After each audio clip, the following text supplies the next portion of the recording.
Welcome back, folks. This week's SportsFource Champion is Jack Brown, a senior cross-country runner who truly lives up to the old adage of it's not about where you start, but where you finish.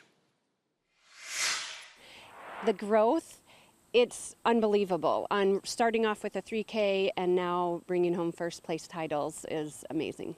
Jack Brown has been having quite the year for the Dakota Valley cross country team.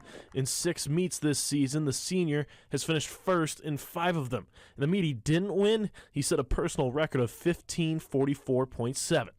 But it wasn't always smooth sailing on the course for the senior.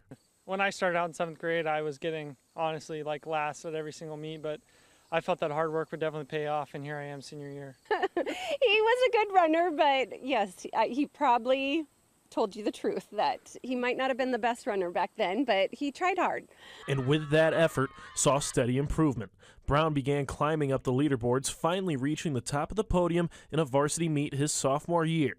Since then, it's been rare you see Brown outside the top 10, and it's his work ethic that head coach Tiffany Wendling credits to Brown's success. He goes out ahead of time, he goes out afterward, he'll go out and encourage other runners, so he just puts in the miles, which is what you have to do, and he does it positively, and he'll do whatever I say and beyond. Brown will run up to 45 miles a week in off-season training. That's a lot of time on the road, but Brown pushes through, knowing that his goal might just be on the other side of this season. I'd say definitely I've always had the vision of, being a state champion.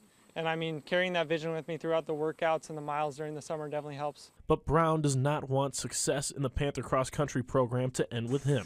The senior wants the Panthers to have success throughout the years, and he's doing all he can to help. That's definitely important to me because, they're the next generation. I won't be here next year. I hope they break my records in the years to come. But, what I can pass on down to them, knowledge of running is definitely important because what I know, they might not know, and that'll definitely help them in the years to come. Now the Panthers have 6 races left in their regular season before Brown will run for a spot at the state meet. Now